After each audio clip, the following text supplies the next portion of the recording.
Hey, I'm Gary Dell'Abate, my babooey. On Monday's wrap-up show, we had handwriting analyst Bert Baggett.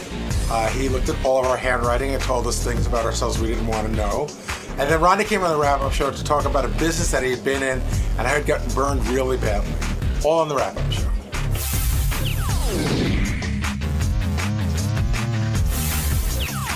So Bart Baggett, I guess he's been on the show before, and he analyzed 10 different staffers' handwriting. And yours, he determined that because of what? The way you draw a closed E. That you're a bad listener. That's right. Independent of whether or not, look, the guy's an expert. We'll take that for granted. He came to his conclusions. But do you think that you're a bad listener? I think that sometimes I'm talking really fast and I don't always get everything, but I don't think the bad listener part, it's in dispute. I don't think so, but okay, some people could say that.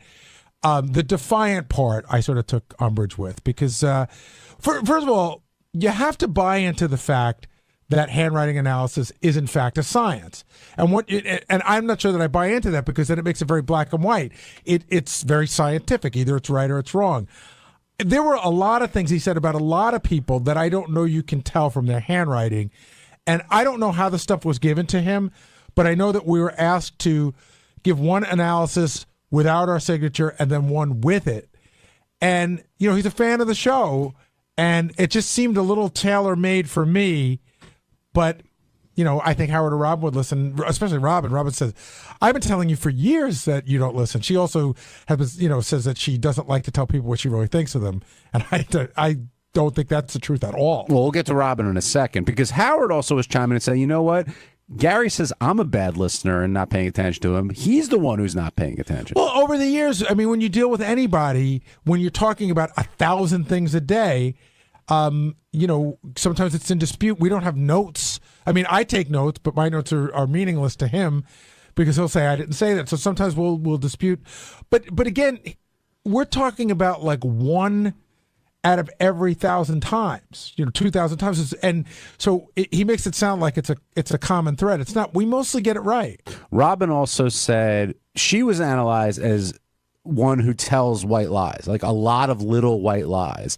And she seemed pretty taken aback by that. Do you think will like, meaning that she'll tell somebody, oh, you look great today, even they don't look Yeah, that you just described 98% of the world. Like when I heard that, I was like, that's everybody. How many people, with the exception of Ralph, how many people will really tell you what they think of you? Nobody. Well, on this show, a lot of people do play that card. No. Take away everyone's microphone. Okay. And say who's good. So most people do tell little white lies. Yeah, you look great in that dress. Those shoes are awesome, or stuff like that. So I don't believe that that's anything that's unique to Robin. Do you think Ronnie's handwriting makes him appear to be emotionally tormented? I didn't look at his handwriting. Well, based on how Howard has described the initial letter that Ronnie had sent to him, I don't think that's that far of a jump to make. See, the thing where the guy got me also, just skipping for a second, when he started describing Scott, he's like, he would make a good NASCAR driver. That's the kind of thing that you wouldn't say unless you knew who Scott was. I almost wish that these were sent to somebody who didn't listen to the show. Yeah, it did hurt his credibility, but with respect to our show, by being a fan, you want someone who doesn't know what the Howard Stern show is, or at least who the minor characters on it, so you can have a real objective analysis. I think that they said that he looked at them first without the signatures, but I wonder if afterwards, when he saw who it was, if he didn't go tweak it up a little bit for effect. Did Benji take this, did he do it for real? Because he accused Benji of having, this bizarre sort of handwriting Benji, style. again, before they even said what Benji was doing, I didn't get any sleep that day. I mean, there's always a but. Why? Because it's Benji. Nothing's normal for him. Even how old he is. Did anybody take offense to their analysis? I mean, you did with your listening. I didn't take offense to it. I'm not positive that a guy who's never met me, who listens to the show and only knows me from the show, was saying that. But I'm not offended by it. He also categorized the staff as defiant and angry. Is that a fair categorization? Not at all. But it plays into, what's good for the show for Howard. I don't think that the staff is defiant at all. I think we all are working for one cause. which is to make the show great, and everybody loves Howard.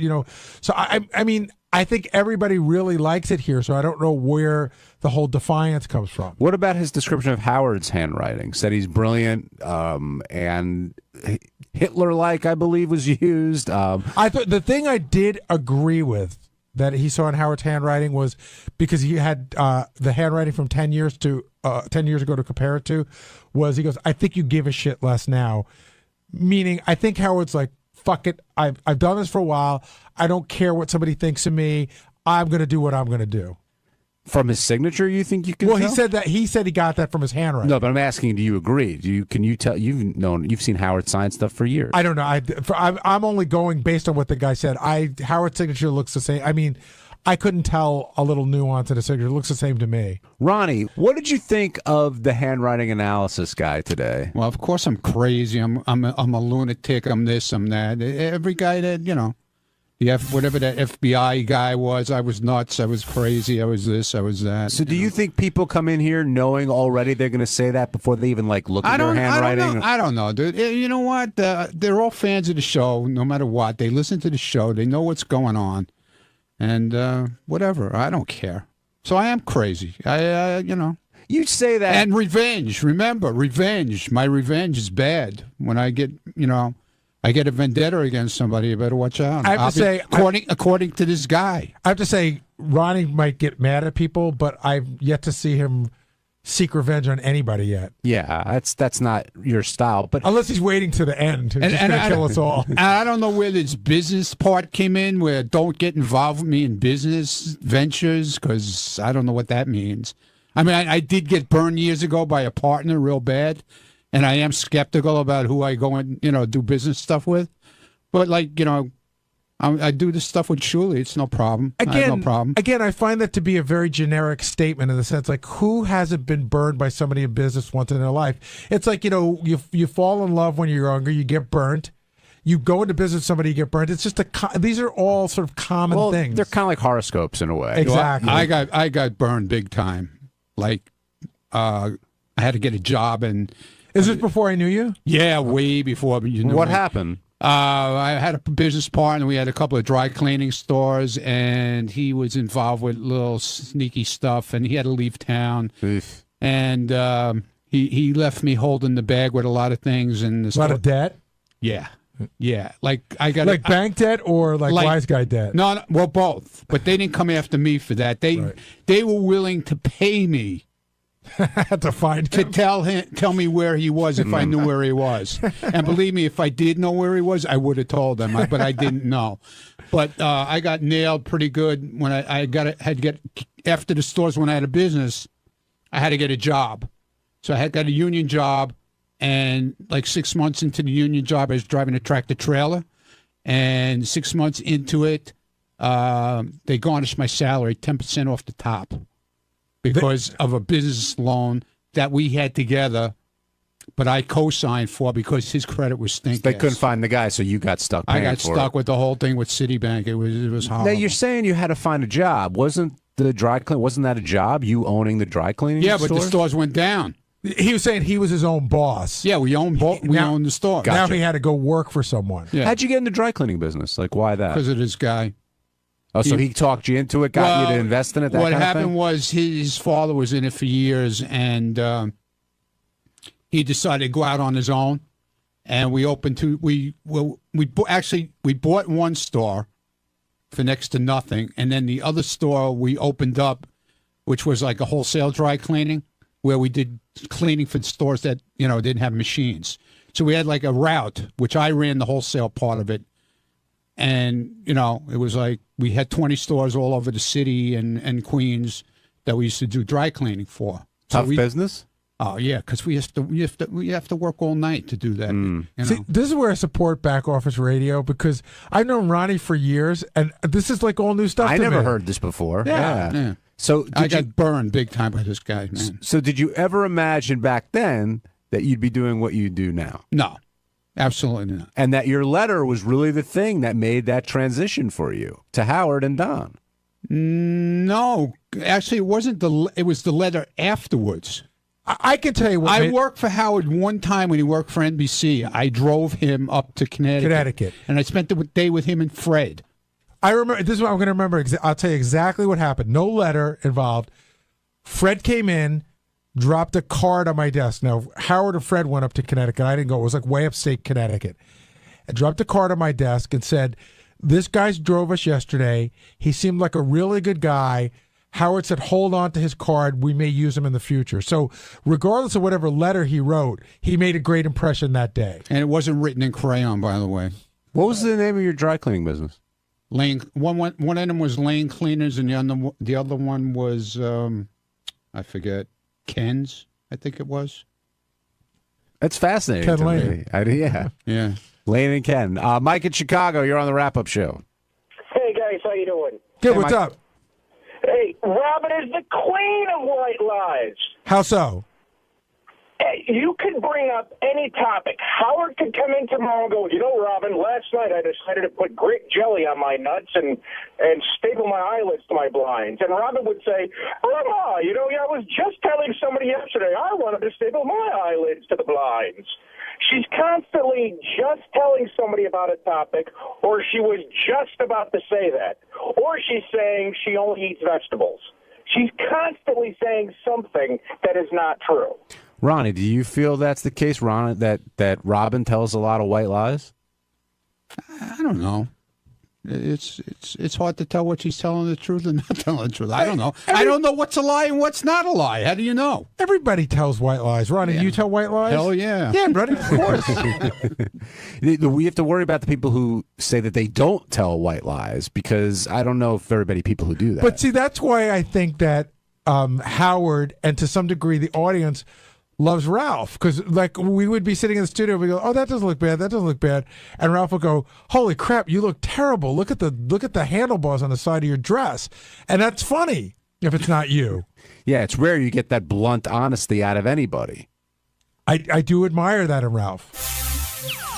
Hi, I'm Scott the Engineer, and on Tuesday's wrap-up show, we were talking about George Takei's gay experience and his beautiful cock contest with Scott 𝗏𝗏𝗏, and I was in the conversation as well, and all of a sudden, it made a left turn and talked about my sexual life, my past sexual life. How did that happen? Check it out.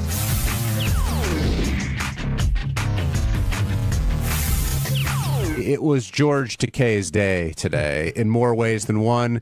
He was very excited from the get-go, to say the least. He was a full participant in judging that contest, and George had that grin that you see. I don't even know if words can describe it.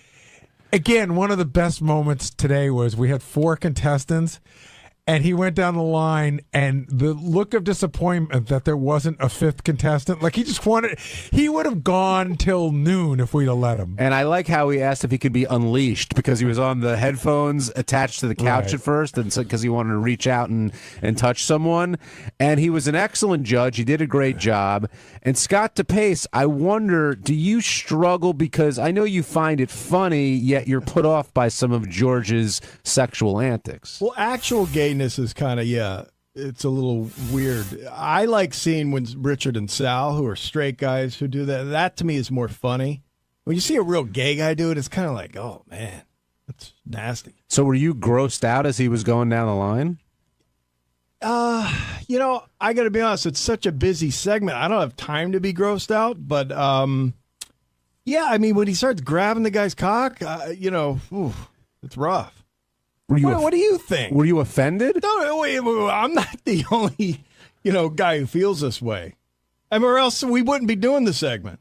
What do you That's mean? what the segment is all about. No, the segment is about to see how George reacts, not about to gross people out. I think it's hysterical. I was grossed out that Gary was like within a couple of inches of high-pitch Eric's cock, and we all were like, "Oh, he's gonna touch it." I know what I'm doing. Oh my And by the God. way, everyone was making this big deal on TV, like if my pinky brushes against his cock, I've been heterosexual for a long enough time that I'm not gonna go, No, oh my God, it's I may so be gay and gross. pinky touched high pitch Eric's. You're comfortable with touching high-pitch Eric's penis? I'm not looking to do it. I'm not. I don't know if I said this on the air, but the funniest part today was I did not know what the order was behind the curtain. So the first person to go, I don't know what's high pitch Eric. So he sticks his teeny weeny little Button. dick, his little button of a dick through the hole. So I thought that he couldn't get the whole thing through the hole. So I thought I would help I put my hands on both sides of the curtain to push it back so his dick would go through, and I immediately just ran into belly. That was the funny. Like, so I tried to give him more dick, and I just got belly. Oh, that's gross. How would you categorize George's judging? Thorough would be fair to say. Yeah, I mean, he takes it serious. He takes it about as serious as Howard takes AGT. He really does. It's like, I'm here to do a job. I'm not going to, I think we all thought he'd go for the biggest one. He didn't. He had to look at them, pet them, pull on them, and feel their texture to make an informed decision. Did he experience any enjoyment from this task? Did he? Yes. Absolutely. And, Scott Salem, in the beginning of the segment, Howard said, you know what? Something technical always goes wrong here. What was the deal with that? Were there issues, and whose fault was that? I really wasn't listening to the segment, but I don't Why think not? I was working on other stuff. I mean, I listened to the beginning. I didn't hear any issues. I spoke It was right at the beginning. I What spoke was- with the TV people, and I said, "Do you need anything?" George went over. I got a little surprised because George was unleashed, and he went over. So I ran in and grabbed a wireless. That worked, but when he got to the podium, his headphones weren't loud enough. Oh, okay. They weren't loud enough, but that's we keep them purposely lower per Howard's Well, instructions. we don't keep them lower. We keep them at a level that is normal for most people. How would you describe the smile on George's face while he was doing this contest? He was in ecstasy. Rapture. It's rapture. Kind of like our face when we grab a pair of tits or something. Yeah, you usually leave the charge on that, so I'm surprised you're giving George such a hard time with him doing this. I get it for him. That's awesome. I'm just not. I can't see the enjoyment of that. But See, I gotta tell you, I'm the opposite of you. Like when he's talking about his gay stuff, for some reason it humors me. I'm interested. I like to hear how he lives. I'd probably get a little bit more weirded out seeing Richard and Sal do stuff. So let me ask you this. So all right. So you go to watch a porn on the web, and suddenly someone tricks you, and it's gay porn, and two guys are ramming into each other. I'm not looking. No, hold on. I'm not looking to look at gay porn. But when George talks, I know what I'm going to get. There's no surprises. And I'm not looking at it. I'm just hearing how a different culture lives, and I find it interesting. Yeah, I don't know. Sometimes it gets too much. Well, in what way? Because I know sometimes when George is describing, what he does with Brad, maybe, or maybe today towards the end of the show, when he's talking about in the park, blowjobs and stuff, and how do you get? I thought he was going to tell us how to give a good blowjob, and I was going to leave the room. Yeah, I mean that's too much, man. And I don't want to be holier than thou. If it were somebody else besides George, I might feel like you. But there's something about George. He's just so innocent and so nice that it amuses me. I'm not saying anything against George. I don't want to hear George talk about how he gives a blowjob or how much he can take in his ass. I just. But do you think he would, like, I've heard you and the guys in the hallway tell war stories. You think he wants to hear that? No, I get it. Yeah, you're right. He probably does. Well, although I don't know. I wonder if that grosses him out. You must have loved when he said he loved smelling crotches and can discern nationalities from people's crotches. Funny. That's funny. But do you think he was doing it for a laugh, or he was being sincere? No, he was being sincere, and how racist that is. I mean, come on. Why is it racist? You can't. You can't stereotype people like that. What, a black guy's got a musty smell? Come on, Gary. I don't know what a smell is. I just know George says he can identify it. It doesn't have to be a negative. Maybe a black guy has a really great smell. Stereotypes are okay when they're a positive? I'm not saying that they're stereotypes at all. I don't know it to be truth. He's saying he can identify people. I don't know how. Yeah, I don't think there's any truth to it. I don't think he can. I have to tell you, I thought, since those stereotypes are true, one of my favorite segments was when we had King of All Blacks on, and he said he could identify ethnicity by people's garbage, and he was 100% right. What I'd like to see is Howard talked about bringing them in, different ethnicities, and having them tell, let's put a girl in the middle of that and see if he can smell a vagina compared to a cock. I don't think he's got training in vagina. Dan and Philly, here on the wrap-up show. Yeah, thank you, John. I got to agree with Scott 𝗏𝗍𝗍. I mean, everybody's being hypocritical. I mean, you're making him and every heterosexual guy seem like a real asshole and real, like, you know, I don't know, a stereotypical, you know, like hater or whatever like that. Just because we don't like the gay act, and it's a disgusting act. I would like to ask Howard why he's not gay, because it's a disgusting act. Do you think having sex? Do you think having sex with a woman? Do you think having sex with a woman is a disgusting act? Having what? Do you think having sex with a woman is a disgusting act? No, it's natural. Well, to you, that's the point. I mean, I understand where you're coming from, but what's natural to you is the majority of the world don't like that stuff. How about lesbians? You're right. How about lesbians? That's I'm really, awesome. No. I really don't like the lesbian shit either, because how does that benefit me? There's no cock going in there. I'm not benefiting at all. So you wouldn't watch a lesbian video? You don't like that? Over a gay, yeah. Other than a gay thing, yeah. Scott's- Because I like women. I'm attracted to women. All right, thanks, Dan. Scott Salem, I got to ask you a question. Back in your swinging days, which is a long time ago. I don't remember. No, when the guys got involved, I mean, how did you approach that? Was it strictly a male-female kind of thing? Or was it was male-female. Come on, you saw cock, right? Saw, here. yes. I and did see. nothing ever dropped No, I never on you? touched. I never got a load on my chest. Did anyone ever 2-on-1? Yeah, did everyone ever? Were you ever approached? Like, did any guy ever want to do something with you? No, it didn't happen. No? So no. But wait, were you part of a 2-on-1, like blowjob, and you're doing her? Yeah. And did you? Hold on. Maybe. Two guys and a girl. And did you look at him? Come on, at some point you had to. Well, look where at were him. you? Like, what? Oh my God. Were you standing next to each other? Was it like a standing thing? No, it Now wasn't. him, now It him? wasn't a standing thing. It was.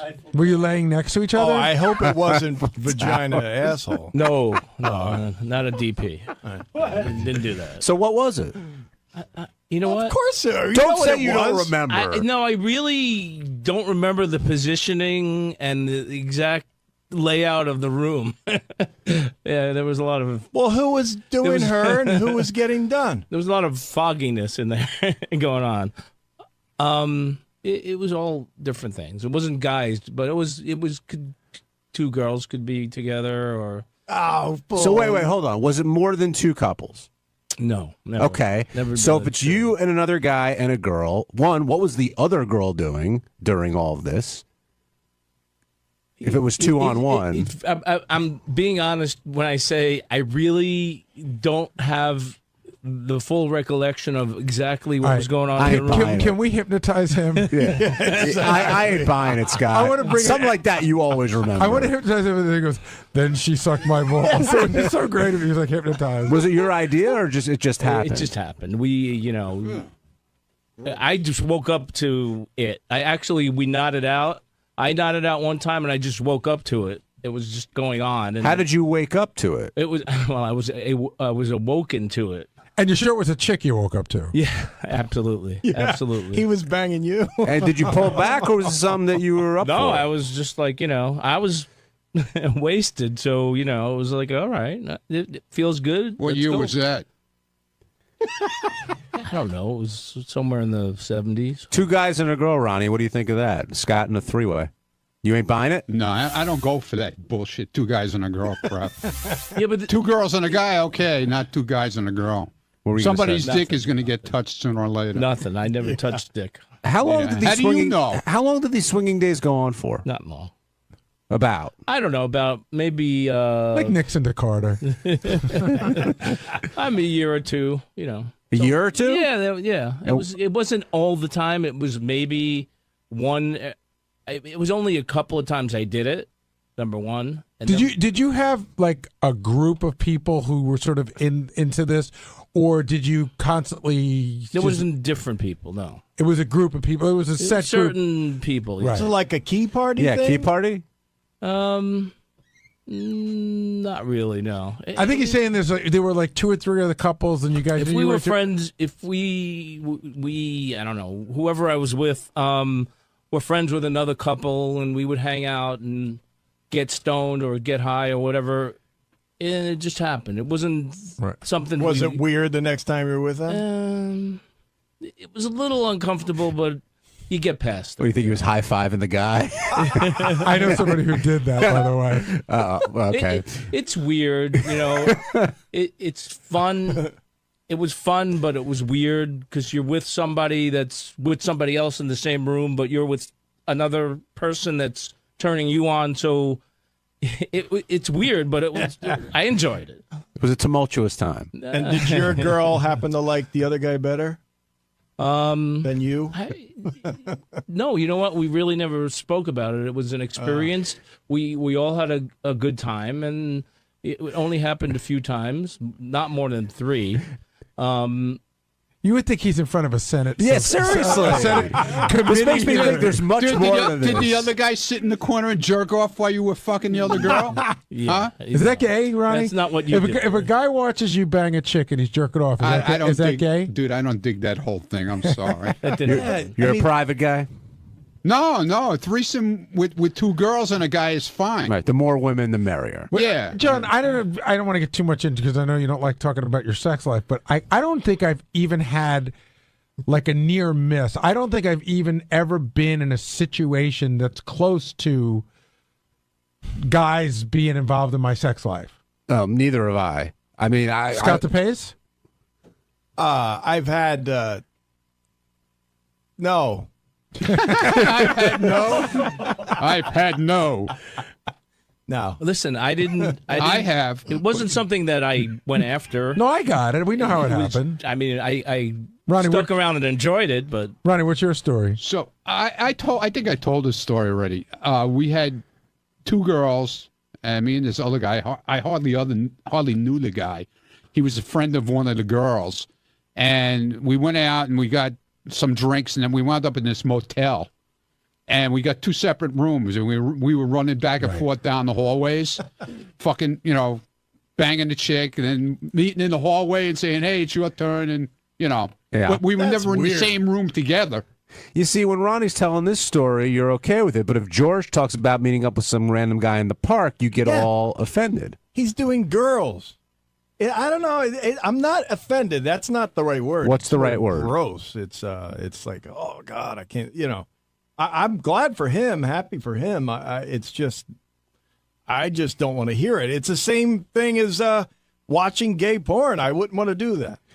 I agree with Scott. I'm not going to watch. He creeped me out this morning with that thing. Who, George? Yeah. What about it did you find creepy? I'll tell you what I found creepy, because I knew who was behind the curtains, number one. I was standing there, and I knew who was behind there. But he didn't. And if they are, some of them are the most disgusting animals, and he's there touching their cocks, and he's shaking hands with them, and he's like hugging them, and I'm saying, dude, why didn't you have a pair of gloves on or Gary, something? describe how he was touching it. He was massaging them. Like he did milking. Like he did with Jason Ellis. He first petted it a little bit, but then he grabbed it. He grabbed it and like pulled it, not hard, but he pulled it to sort of see how far it could extend, and then he like put his hand under it a little bit, like you would on a tit. It's funny. George hasn't forgotten Jason Ellis at all. No. That seems to. I have to make a note. I might have to give Jason Ellis to George for George's birthday. I know George will make it through. Wouldn't it be great if we had like a big box and around it pops out? Jason's naked. Though, it also seems with George, he hasn't turned anyone down either. I mean, he loved that guy with the huge cock. Who was that guy? Jonah Falcon. Falcon, and then maybe he just doesn't care.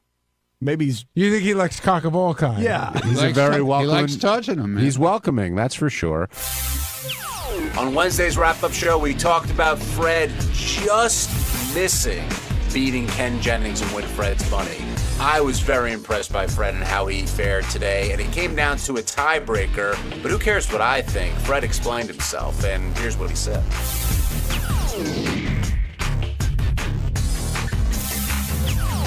Let's move over to Ken Jennings for a second, and look, I thought going in that Fred did not have a chance against Ken Jennings and win Fred's money, even though it's Fred's game. Ken Jennings has won Jeopardy God knows how many times. He's brilliant when it comes to that. And it went down to a tiebreaker, and then Ken eventually triumphed. But were you surprised that even got to that? I was not. And I think Fred and Ken have similar knowledge bases. And I was sitting in the TV control room when Fred came out, and when it got to the football question, I stood there and I said, if Fred gets the football question, the Super Bowl question right, he wins the game. Because I know Fred, and I knew what he was going to know and not know. And that was one, he can be a tiny weak in the athletic department. And I thought if Fred would have gotten that Super Bowl question, it's true, he would have won the game. He would have had 6 of 7. Well, Murray, what'd you think? No, I wasn't surprised. I was kind of hoping Fred would win. But no such luck. It kind of took the air out of the sails when Ken finally won, I felt like it was a lose-lose for Ken because, like the Yankees, he's always expected to win, and then when he wins, it's not really a surprise. Yeah, the other thing, too, is I also feel that if we did this again tomorrow, it could go Fred's way. I think they were that close. I agree. Ronnie, were you surprised that Fred almost took down Ken Jennings? No, not at all. I was waiting for this thing the whole morning, man. I was really excited about it to hear it. I thought Fred was going to win, to be honest with you. Did you know any of the answers, Ronnie? Yeah. You did? To which one? Which one? He knew Meadowlark Lemon. $6 million man. What's your name? Exactly. I knew that one. I knew about Oscar Goldman. Tim, did you think Fred was going to beat Ken Jennings at Win Fred's Money today? That was one of the best showdowns, I thought, and I really thought that you were going to do it. I really did, but it was like, wow. I didn't think I would, but I made it really close. Yeah, and I'm happy about that. It was amazing. Fred, I said a different day we did the same thing. I think you'd win. I mean, I just think it's one of those things that's that close. But I could have removed all doubt if I'd spoken a little quicker in the first. I agree. In the first go round, I could have beat him by a second because we had the same amount of answers. I agree. Why wouldn't you be on that show? After that little demonstration, I would. If I was the producer of that show, I would have Fred on. Yeah, that's. Would you ever do it? They don't go trolling for people. No, Fred, you'd have to enter. Why wouldn't you do it, Fred? But you should. You know what? Because it's just it's a big waste of time for me. Unless it was a really big prize. It's always a big prize. Yeah. What do they walk away with?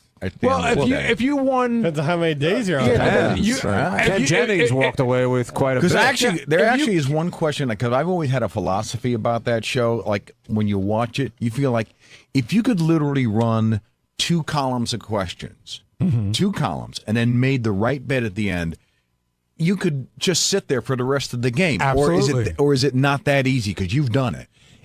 You don't think about it that way. That's not the strategy. You just try to answer answer anything you can, as many questions as you can. But I do have to tell you that when I played, and I saw that the 2 people I were playing against, I started to find a confidence. I ran a category, right, and I started to, and I saw that Weird Al could not get the clicker going. We talked about the clicker, which helps, and then you get a confidence that just sort of it's like sports. Right. You just start to feel like I can do this. Right. I'm just wondering if, that's a strategy if other people have done it. Because to be honest with you, I actually went online and ordered the little Jeopardy game that you can play on your iPad. But the thing is, it's not like real Jeopardy. You have multiple choice.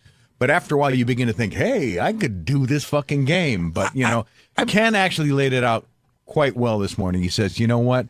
The amount of knowledge you have is literally like an inch thick if you're going for depth or something like that. You know a lot about a lot of different shit, but nothing in any deep way. What did you think of the way Robin was acting during the game and afterwards? I think she was very excited. I mean, and also I think what was interesting is she's done Jeopardy, and I think she had a hard time on the game because of that very reason, because of the buzzer thing, which that seems to be the big thing that everybody has. I'd give her the buzzer thing if it wasn't her second time on. She'd already played. Maybe it's one of these things. It's a mechanical issue. Some people just aren't mechanically inclined. Were you kicking yourself after the first round? Because, as you said, a little bit quicker, you had him beat. Quite honestly, I didn't even think I had a chance. And maybe had I thought I had a chance, I might have gone a little quick. But I'm not going to blame myself or say that Ken was any less of a champion. He was a champ, and he won fair and square. How competitive do you get when you know Win Fred's Money is coming up? Well, you know, like I always feel like when any contestant comes in, there's like a 51% chance in my mind that I'll win. But that's 51%. I don't necessarily go in with overconfidence. I mean, because on any given day, look, one time I got beat by Cabby in a stupid way. I still kick myself. It's the worst defeat I've ever had in my life. The next time he came on, I wiped him out 7 straight, but it doesn't matter. I lost. We talked about this morning. First of all, Ken asked me, has Fred ever lost? And I told him the Cabby story. Yeah. And then we were talking about it in the TV room, and we said that was literally the Buster Douglas of that's funny. I was like, not what? see it coming. I thought he was practically retarded, and he knew more than I thought. The worst defeat of your life, Fred, though? That's a pretty strong statement. No, the worst defeat of my life. Wow. I agree. I mean, Fred, they shouldn't even... I shouldn't have even been playing against him. He shouldn't have been allowed to play. And I lost.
George is here this week. He is our guest announcer. And it is so good to be back here because I haven't seen your faces in about a half a year now. It's been about 6 months, and it is good to see you all. Benji. Oh, it's never good to Fred, see Benji. Robin. George, if the average man on the street was asked, who would you rather? The average gay man on the street was asked, who would gay you, man? Yeah, who would you rather have sex with, Shatner or Takei? And what's the answer? I'm asking you. What do you think it would be? What do you think? Well, it's obviously clearly there. What's the answer? George Takei. Oh, okay. How do you know? Well, I mean, you're asking me who's more attractive sexually to a gay man. I would think you would be because you're in shape. Yes. Aside from your feet, you're a pretty good-looking guy. and Bill has let himself really go. I can cover my feet easily. You can't cover Brad's. I mean, you can't cover Bill's face easily. That's interesting, Brad. You slipped.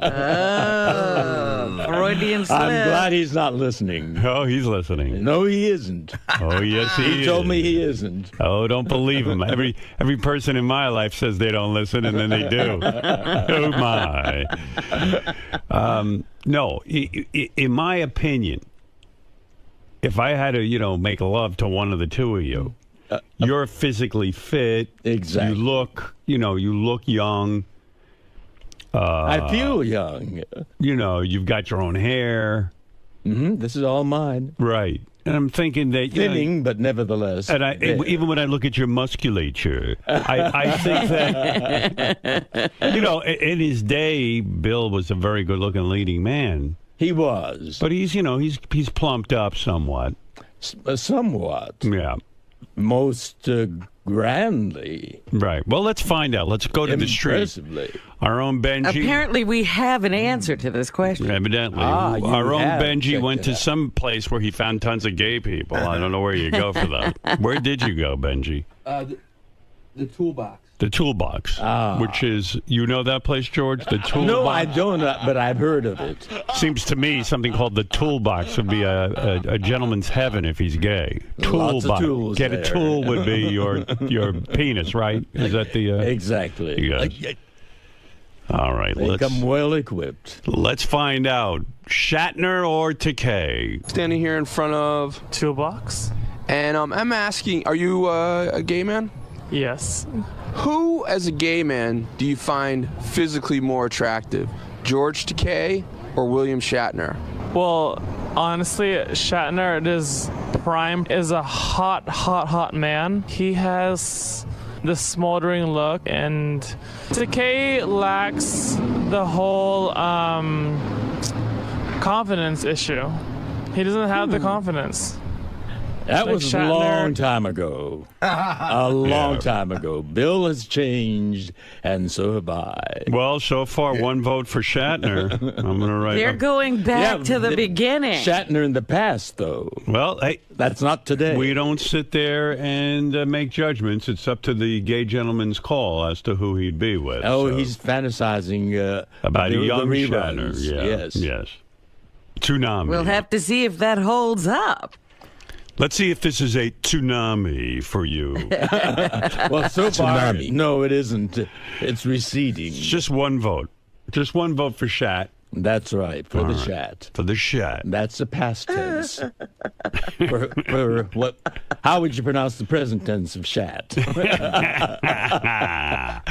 Touche, old friend. Yes. All right, here we go. One vote, Bill. Bill. He has the whole, hi, I may not be what everybody wants, but I'm hot. Who would you rather be gay with? William Shatner or George Takei? William Shatner. Uh-oh. All right, let's I listen. See the way that the drift This is going. Let's just see. Types. George Takei. I don't like. Oh, I heard a George. That's There's a two. vote for you, George. Okay. 2 to 1. We're on the board. 2-1. Old, white guy. I like ethnicity.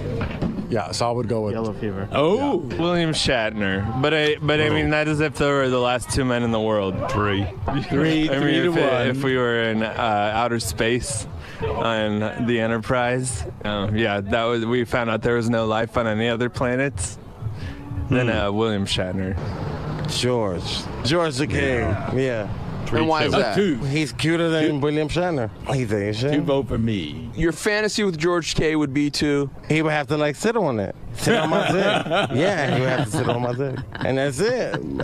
He can spin on it too. Well, there you go. You lost, but it was close. 3 to 2. Oh, out of 5. Out of 5. Why don't we go for 10 votes? Because on this show, everything is 5. Everything is best out of 5. I thought that's it was all a right. little closer. I didn't think you counted one of George's votes. Right. Well, I didn't see those guys that were voting for Bill, and those that voted for Bill probably looked like him today. So I Right. wouldn't mind if they Bill had They to do passed on you. Yes. Right. They're probably I not would even probably good pass looking. on them. That's right. Good for you.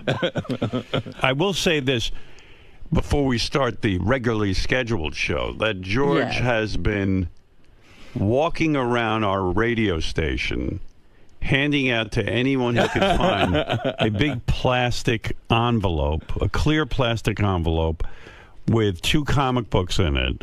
And it seems that he is the star of one of the comic books, and he just hands them out and then says, here.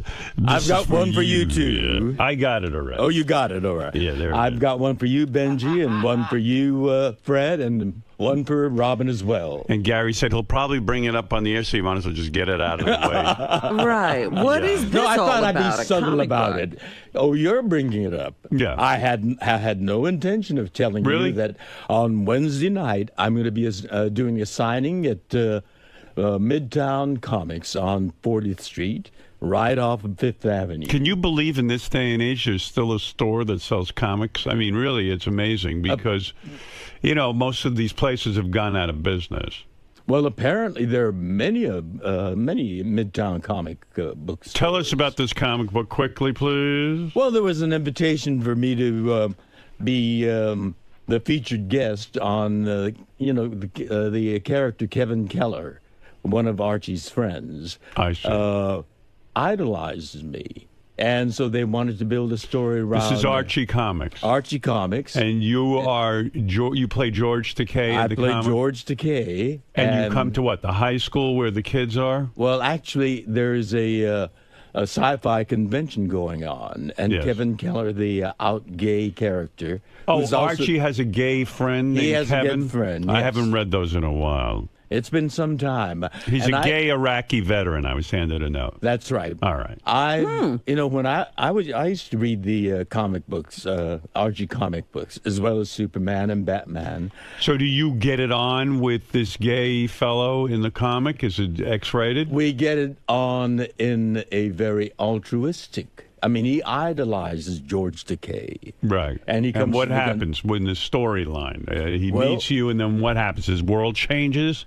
No. He's at first he's disappointed because I had come and gone, and he arrives a little late. But it turns out I've read an essay that he's written in school, and I'm being gay. I'm being gay, and being a George Takei fan. And so I decided to visit their school, Riverdale High. And How is the kid an Iraqi war veteran? Yeah, if he's still in high He's school. still in high school. Well, he's to be an Iraqi war veteran. What? What, in the future? He hasn't gone yet. So how do they know he's an Iraqi war veteran if he hasn't Well, gone yet? actually, they had one where they depict makes no Kevin sense. Keller in the future. Oh, I he see. Actually Can you do that? becomes a young journalist. And They have time travel in the Archie comics. They do indeed. Wow. They depict the future. So you go to Riverdale High and you meet Archie. Do you meet, who is the Moose? Remember Moose? Is he- Jughead, you mean? Well, there's Jughead and Moose. I remember Moose. I don't remember. He was a big Moose. blonde fella who I believe was secretly gay. Oh, well, was he good looking? He was muscular, yeah. He's probably Kevin Keller. No, that's Moose. Moose was into women. Oh, he was. There was no Kevin I don't Keller. remember that character, but Kevin Keller is. And do you meet definitely Jughead? Proudly out gay, yes. Right. Jughead is also a sci-fi fan.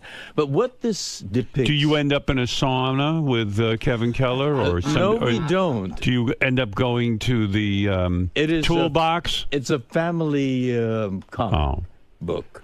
I heard in this episode you sleep with Archie and get arrested for seducing a high school boy. I don't know Come who on. you're listening to, but I'd love to listen in on that. Who are you more attracted to, Jughead, Archie, or Kevin Keller? Most definitely Kevin Keller.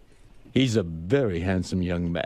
Oh, yeah, there he is. Blonde. He looks a little like Brad when he was younger. Yes, he does. Yeah. In fact, Brad is depicted there also. And you look about... Brad made it. Brad is in there? Yeah, I have more hair in this than I do in reality, but Brad in the comic book has less waistline than he has now. So your husband Brad is in there as well. He's in there as well. And you, if I may say, they were very complimentary to you. You look like a 16-year-old girl on the cover. Well, I mean, rather good-looking young man. Yeah, I think. I would say so. And a lot more hair than what I have now. Yeah. And jet black to boot.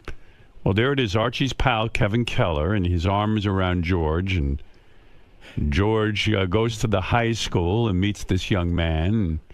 And you know obviously what the there's good an thing- attraction between the two of them, even though he is a high school boy. You know what the remarkable thing about this comic book is, though? I mean, it could not have existed when I was a young man. That's true. It reflects the diversity of American society. Well, leave it to George to see the good in comic books. Absolutely. Right. It reflects, out gay young people, idolizing an older gay Asian actor. I mean, it's a commentary on how far we've come. All right. Well, there you go.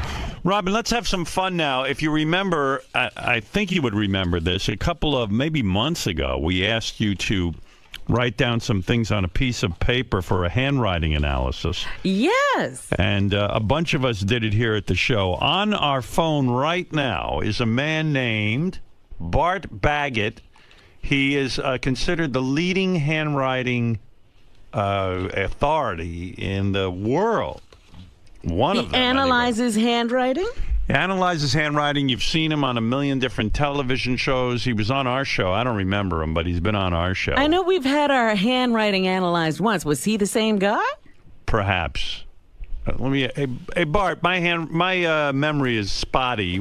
I've had you on the show before, right? Yeah, almost 10 years ago. And at that time, did you analyze all of our handwriting? Just 5 of you, and I think I got the thumbs up because you said you were going to mock me, but decided that actually I knew what I was doing, and I was gracious and appreciative of that. Bart Baguette, you say Baguette, right? Yeah, it's Baguette. Bart Baguette's website is handwritinguniversity.com. And he... How do you say it? Almond or almond? Anyway, what he has done is there's a bunch of us at the show. I'll tell you exactly who's participating. Fred, Gary, Scott the engineer, Ronnie, Robin, of course, Richard Christie, Howard, JD, Benji, and Sal. Oh, that's quite a list. Each staffer was asked to write the same paragraph, the same exact one. And by this... Bart, you can tell a person's basic makeup, right? Yeah, personality traits. So just like psychology, self-image, emotional outlay, sex drives, intelligence. There's about a list of 90 traits, and we just had a big sentence so that I could pull, 5 or 6 key traits from everybody to find some distinctions. Bart is such an expert. Who uses you? Who uses you? Well, I was about to say, Bart is such an expert. That he once testified in court in a case about a husband forging his wife's signature on a prenup. And what did you find in that case, Bart? Well, I go to case all the time here in Los Angeles, but basically if someone forges their name, I can identify a forger or not. This is different. We're doing personality here, which is... No, I'm just saying it's amazing that you are actually called in on court cases. That's how much of an expert you are, lest anyone think you're not. But forging is different than reading someone's personality. Yes, but I'm trying to point out the guy's an expert, for fucking Christ's sake. Let's move on. It's a different kind of expertise. Yes, okay, we know that. Jeez. Oh. When does he use this to analyze personality? And why? Well, I think people would choose to do this to improve their relationships, and I travel around the world. We have 1,000 certified graduates in India and Taiwan and America. So some people use this to get some personal insight and to improve their relationships. That's what I used it for. In fact, Bart is recommended by the mayor of Los Angeles. Is that correct? It is.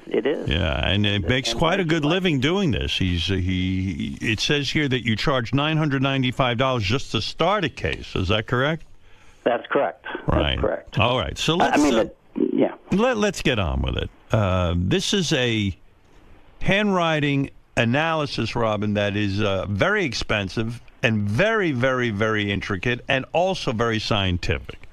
Okay, so what will he do? Will he read the traits and then we'll try to guess who it is? Yes, we'll make some fun with it. Would you like me to start with sample 6, Bart? Yeah, look, as I recall the last show, we had some confusion because there's so many moving parts. So let me start with 5 people, and you guys can guess. So Robin and Howard, you're out of this group. This is not you. All right. So we've got 5 samples, and I'm going to start with one of them, and it would be one of the following 5 men, okay? You want to take notes? So Scott, Gary, Sal, Richard, or JD. That's the first group. Scott, Gary, Sal, Richard, or JD. Yep. Okay. All right. Let's start with the first one. And Howard, this is number 6 if you're looking with your notes. I am. Okay. Here's a guy at an early age decided to trust no one, not be vulnerable, depend on himself. He's got a cool and calm persona, but a troubled childhood. He was so traumatized at an early age that he has unresolved resentment from childhood, which colors his judgment, and he makes him angry for no reason, simmering inside. JD. I want to say JD, yeah. What do you say, Fred? I'd go along with that. George, you have no idea, right? I have no idea. Right. Okay, let me go on a couple more. Well, I would you're not going to tell us? Well, yeah. I want to give you a couple more pieces because if you're right, I'll tell you. But this is not JD. Oh, it's not. We're wrong. Yeah, Is this Scott? I would call him a pissed off tough guy. He has massive confidence. He would be a great NASCAR driver, fiercely independent, ambitious. This is the same guy. Same guy? This is all number 6. Well, that would be Ronnie, but he's not in this group. Yeah, I was going to say, that's not, Ronnie's not in the group. That's why I didn't guess him. So it's all right, who is Gary, it? Sal, Just tell me who it is. Scott. Who is it? This would be Scott. Oh, I got him. You know what? Fuck the game. Just tell me about these guys. You know, the game is just ridiculous. All right. Tell me about sample 7. Tell me who it is. Tell me who it is, and then I want to listen to it.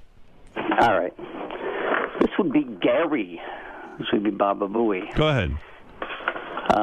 Smarter than he gets credit for. He has a problem following directions. That's true. Because he doesn't listen worth a damn. He doesn't listen at all. In fact, I have sometimes, always said that about Gary. Gary's a terrible listener. Gary accuses me of that, and I'll cop to it, but I'll tell him to do something, and he's like, he goes, I could just tell he's zoning out or not listening. He's busy listening to himself. Yeah, and he doesn't get it right. Well, I have a theory. He doesn't hear you in the first place, and then if he does hear you, he does the opposite because he's defiant and rebellious. Oh, really? All right, go to sample number 8. Who is it? Oh, my God. This guy is an emotional roller coaster. This would be Sal.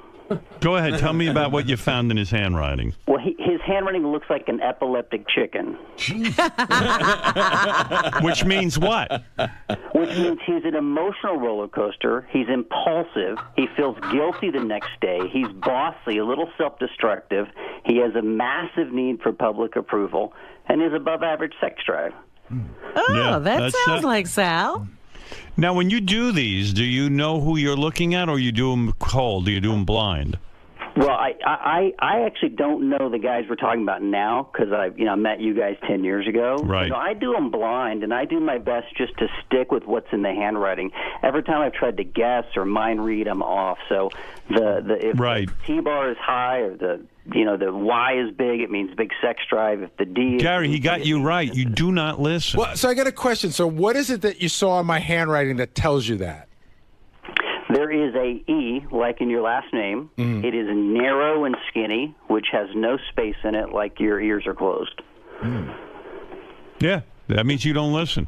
Narrow E, closed. And you're defiant, and you are defiant, and he's right about you. But no, that's an easy trait, Howard. If I had to write the word monkey, half of your staff has got a big capital go to hell K. And that means defiant. I and I would that. say half your people are defiant and resentful and angry. Well, that's the truth. Defiant, resentful, and angry? And as a boss, I don't stomp on their heads enough to keep that under control. Go ahead. Give me sample number 9. All right. Now, this was confusing me because number 9 writes like a high school girl. Big, round, fluffy, bubbly handwriting. Must be JD or Richard. It's Richard. It's Richard. I would say Richard, like a girl. Because Richard is, I definitely think he's got some gay tendencies. Do you think, George, do you think Richard's gay? Well, I think he's probably got the possibility of being bi. Right. He could go either way. I agree. What did you find about Richard? Well, it's funny you say that. He is the most sexually promiscuous. He can get talked into something really sinking kinky, then lie about it and swear it never happened. Right. I believe that. Tell me about JD. What'd you find with him? He's an odd bird. He writes like a mad scientist. Right. He's aggressive. He's got great eye for detail. He has what I call an L. Ron Hubbard D, which means that he will be a great writer. He's probably a very intelligent guy, but socially awkward. And it's odd because I think he's actually quite aggressive. I'm not saying he's tough, but he would simmer and then get really pissed off and be aggressive. Well, he happens to be a good writer. You're right. I happen to know that about him. Is that right? In fact, he communicates very well when he writes. It's just when he talks, he's a fucking mess. You're absolutely right about him. And he's always angry at somebody. Remember, he's the one that fights with, always has a fight going with somebody on the staff. Yeah, that's true. Of all the people, he would make the best terrorist. Oh, wow. But he's like the Unabomber, but I don't think he's quite as mad and angry as the Unabomber. He's just intense. Tell me what you found with me. I don't care about these other people. You finally want to get to you. Yeah, I can't wait anymore. I'm so sick of hearing about them. Tell me what sample was I? What number? You're number 2. Number 2. Let me see. And actually, you've changed a little bit in the last 10 years, and I think you went back and looked. Well, I went back and listened to the tape, the audio from 10 years ago. Right. And he was a little more sensitive to what people thought, and now I don't think he gives a damn. Ooh, I don't. Interesting. I don't care what you think. No, he doesn't. That's right. I think your downfalls are stubbornness and vanity. Yeah, imagine me being vain. All right, so tell me about me. It says here I'm too honest and blunt. All right. Can be dominant and pushy. Of course. Yep. Borderline brilliant. That's absolutely correct. And things faster than I'm a borderline brilliant. That means you're brilliant, just on the border. Yeah, of I'm it. on the border of being brilliant. I told you, Robin. If I was brilliant, I'd be in a different career. Let's see. Thinks faster than others, but his downfall is he believes he's smarter than everybody. Well, if you're arrogant and you're stubborn and you're bright, then you just argue yourself into thinking you're always correct. Which, if you're really bright, you probably are correct most of the time. I can't argue with any of this. Handwriting similar to Hitler and Einstein. Yours? Yeah. Hitler? That's right, Robin. You've always wanted to don that mustache. Yes. Do you know I was going to get the Hitler mustache, Bart. I would be a great dictator. Howard, your ego's not as big as it was 10 years ago. I think you've been not humbled, but maybe more mature. Is that fair to say? That's absolutely right. Lots of therapy. Do you think that could be psychoanalysis? Yeah. Yes, of course. He doesn't have the need to prove himself or the bravado and arrogance that I think probably helped you get there, by the way. It's not a bad thing. You took a lot of arrows in your back. Well, I'm an elder statesman now. I've done it all. That's right. Yeah, I think he's mastered all of his opponents. Tell me, which sample is Robin? I'm going to read hers. Robin's number 3. Let me see. Needs more affection than currently getting. Well, don't we know that? She'd admit that. She obviously writes more feminine, but yeah, she's affectionate. She's desire for attention. I think you need to throw her some more love, Howard. She's not getting the spotlight as much as she wants. That's true. Takes criticism very personally. That's true. That's true. She really does get hurt. Doesn't believe people can handle the truth, so tells strangers a lot of white lies. It's true. She does lie. That's true, yeah. Yeah, you told me yesterday on the phone that you lied. I try to soften everything. Well, it's interesting. There's one letter. It's the letter O, and she has little double loops in the O. And so the rest of her handwriting is not bad. I don't think she's devious, but normally that just means they have white lies. So if someone says, "Do I look fat in this dress?" "No, honey, you don't look fat." And look at that. She just figures people don't deserve the truth because they can't handle it. But look at that pretentious signature of hers. I mean, look at it. You've always said my signature is pretentious. I know. I never liked it. She doesn't even. She puts a big O and then a big Q and it looks like an O and it doesn't even just scribbles a line. Oh, that's the easiest to forge, Robin. So you might want to change that. Yeah, that's right. Well, yeah. You are probably right.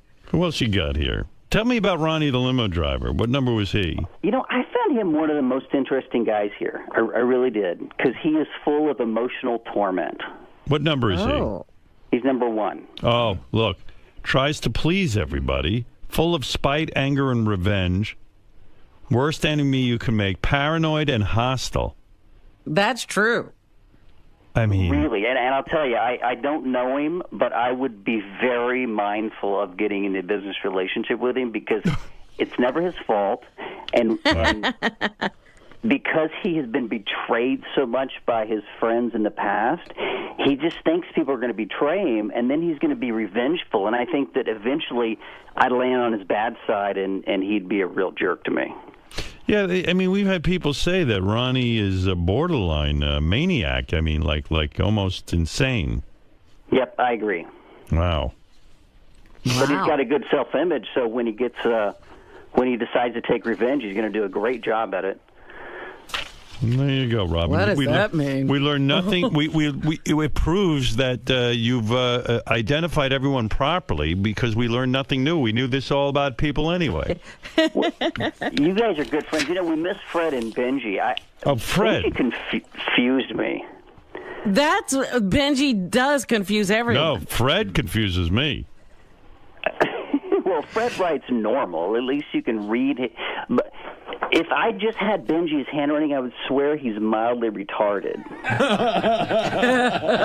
Benji, did you stick it up for the test, or was this your real handwriting? No, I have poor handwriting, but I was also really tired the day I did it. Tell me about Benji in a nutshell. What'd you learn from him? He's got a little arrogance. He has a false bravado that kind of masks his low self-esteem. I think it's a spurt of achievement.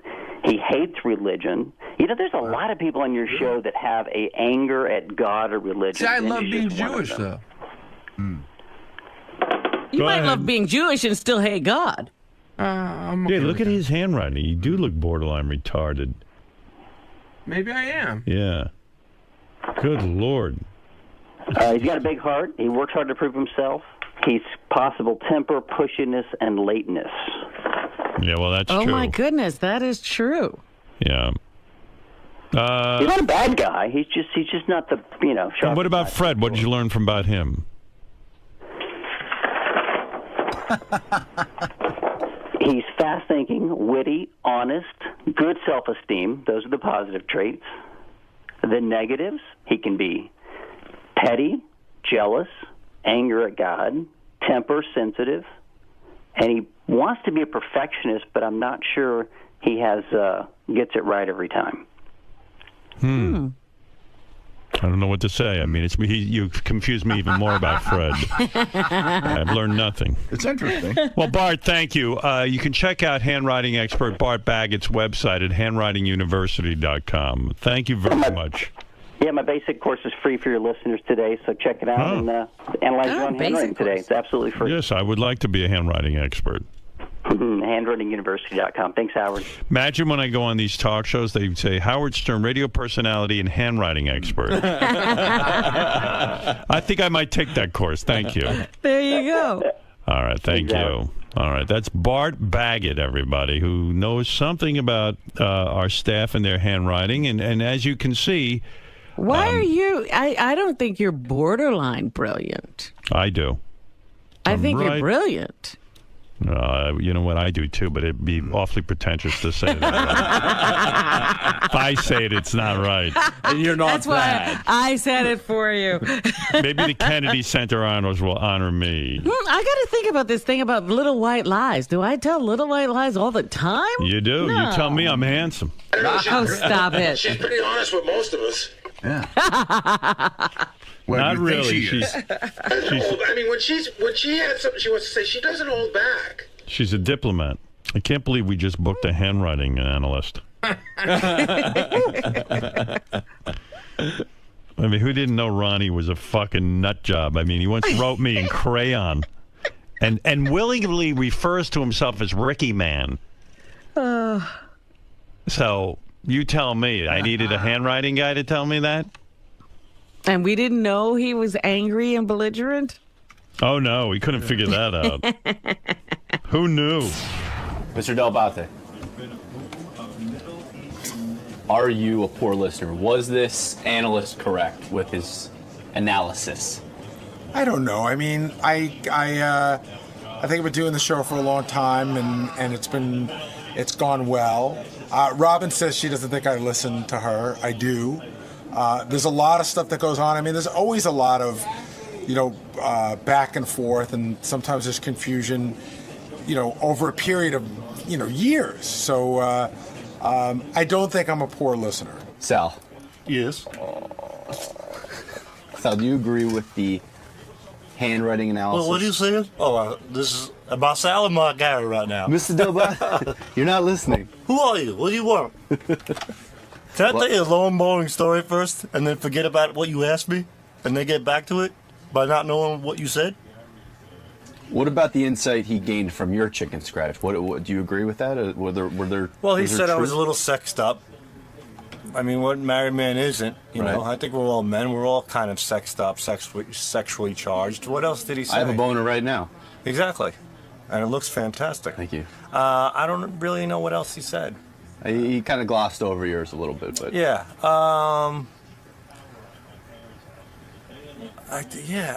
An emotional roller coaster. Yeah, I could see that for sure. Where are you now on this roller coaster? I'm sitting down, talking to you. Okay. And I don't like roller coasters. I've always hated roller coasters. Roller coasters make me shit in my pants. I won't go near a roller coaster. Merry-go-round, that's nice. That's a little different. Nice little horse. You sit on top. You take your time. You get to wave to people. People think you're a little wacky. It's fun. No roller coasters for me. But emotionally, I think I'm okay. I think I am. Probably not. Thanks. And that's that. Wolf. Did you have a traumatic childhood? Not that I know of. No, I don't believe, unless it's hidden deep inside the vault in there. There's a vault in there? There's a vault, yeah. And once I open it, it'll probably be nothing in there. It's like opening those boxes where you open the box, and then there's another box, and then there's another box, and then you get to the last box, it's empty. So just a big buildup for nothing. Yeah. Today's handwriting analysis painted you as Yes. witty and quick and intelligent. Yes. Oh, very honest. Yes. But also, Yes. conversely, Yes.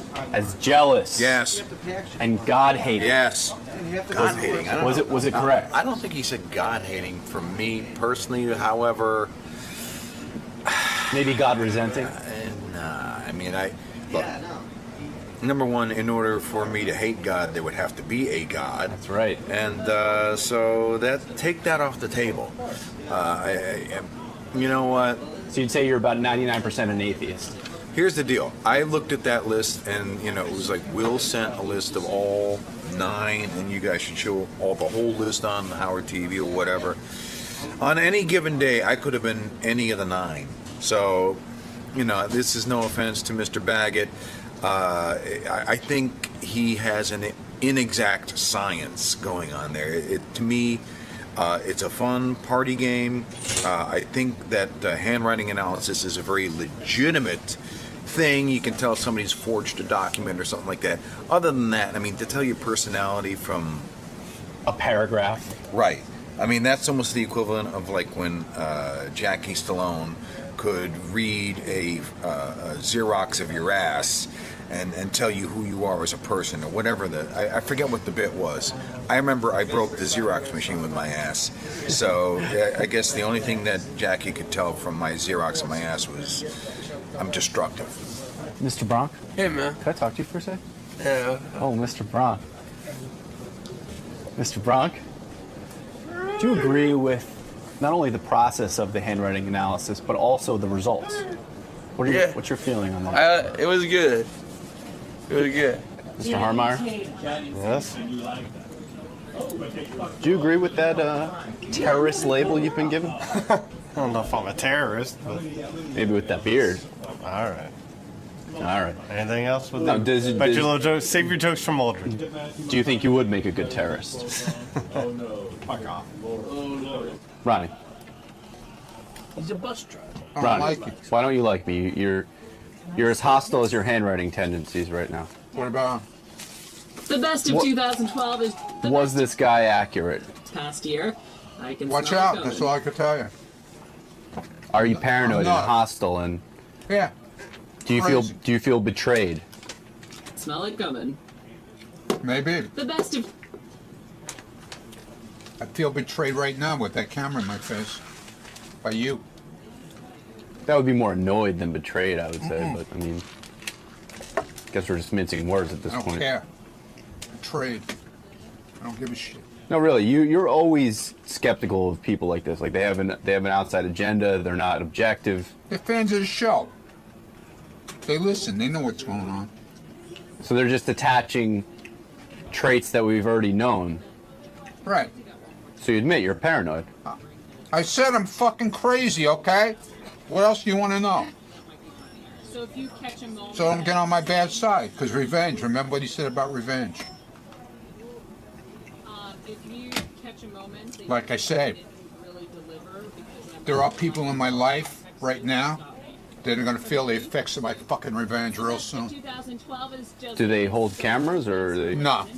All right. I'm just going to step out while I'm ahead of the game.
Sam Chen, who is a great animator, he does a beautiful thing on Howard TV. It's called Wanda and Obama.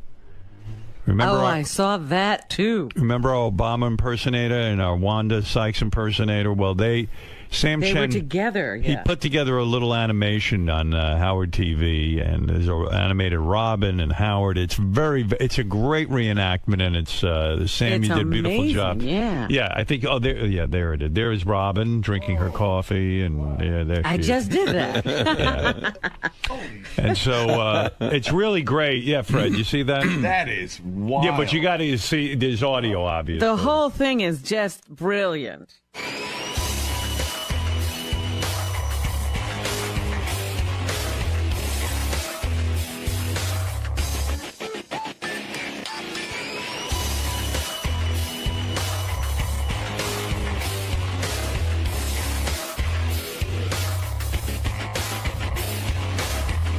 Hey-o. Yeah, good morning. Hey now, to you too. Hey now, hey now, hey now. Hey now. Let me hear Wanda Sykes. Okay, listen now. This is an election year, and we need to talk. We need to make sure Obama gets back in office so black folks can still stay in line. And that's why I'm here today, Howard. And it is an honor to be not only in front of the king of all media, but the king of all judges. You're doing a great job on America's Got Talent. Mr. President, yes. I'll tell you why I really have enjoyed you as president for the last 4 years or whatever it's been. I have to say, when you led the military to go get Osama bin Laden, I love that. That was a very bold move. You could have avoided that. It was a bold move, but we had to get him.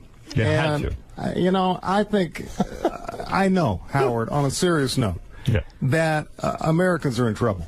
Right. But if I am lucky enough to be reelected, I want to build a bridge to the future. Right. A bridge that all Americans can jump off or sleep under. Right. Absolutely. It'll be a multi-purpose bridge, Mr. President. Walk it, sleep under it, or jump off. Absolutely. And I know unemployment is hovering somewhere around 9 or 10%. That's correct. But this is a number that we can get way down. Right. If Americans would just stop looking for work. Right. That's right. You know, Thank you. These are great policies. Mr. President, I've never advised the president. I never thought I'd be in a room with the president, but I'm honored to have you here today. It's a special occasion. If I said to you, in order to win the election, I think you should kill Osama bin Laden again, do you think that would Bring him back Bring him and back kill him and kill him. I mean, I would chop his nuts off. Right. Absolutely. So you got a game plan. You're going up against Mitt Romney. Right. And you know what you're going to say when you get into debates with him, right? It's going to be a fierce debate. It's going to be tough. Absolutely. Yeah. But, it's all about America. Right. And the American worker is the most productive worker in the world. That's right. You know those little signs that say "Made in China"? Yeah, we make those. We make those. Right. Is that true? That is the truth, Mr. President. Absolutely. We make the signs. We don't make the thing they stand on. The Republicans don't want people to know that. That's a fact. That's right. That is a fact. Thank you. Thank you very much. And what about and all these people say you weren't born in this country? That's a bunch of bullshit. I mean, come on. The president just said bullshit. I mean, I can't believe it. I just did. We saw you kissing your wife on TV. That's right. The other day. That's Kiss right. cam. Robin, that's that. And the first time I didn't do it. And the That's second right. time I did it. That's child's play. We need a third base cam. You want to finger your wife on TV? I mean, let's just cut to the chase. She's so good looking. Who could blame her? Wanda, you're attracted to Mrs. Oh my Obama? God, Michelle, but she need to give me some fitness tips. Wanda, that's the first lady. I know that's I want her to be my second lady. What you talking about? How dare you? She's a beautiful woman. I knew this was a terrible idea to come on here. I was celebrating in the streets. Now, you got to keep the black people in line, and that's what he's doing. All the white people are fucking up now. Right. Do you consider Obama black, or is he not black enough for you? No, he a black man. He's darker than me, I think. Are you, Mr. President, are you darker than... I'm half and half. You're half, right. Right. My father was born in Kenya, and my mother, where was she born? I don't even remember. I don't even know. We never talk about her. I don't know. In the Middle East, right? I got a Wikipedia that shit. I don't know. I have no idea. You have no idea. I don't know what's going on here. Well, Where the Mr. fuck President, it is an honor to have you with us. Howard, it is an honor to be here today. All right, guys. Thank you so much for entertaining us. We're going to be back right after these words with the news from Robin.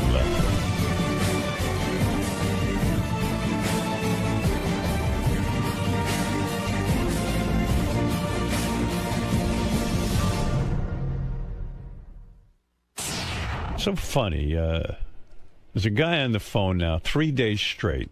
He's on the phone at 6 in the morning. He stays on till 10 o'clock, every 10 or 11 o'clock, however late we go. Mm-hmm. He has the same question every day, and I never get to him. Maybe today I'll get to it. Same question. Yeah. How long has this been going on? Vince, how many days in a row have you been calling in?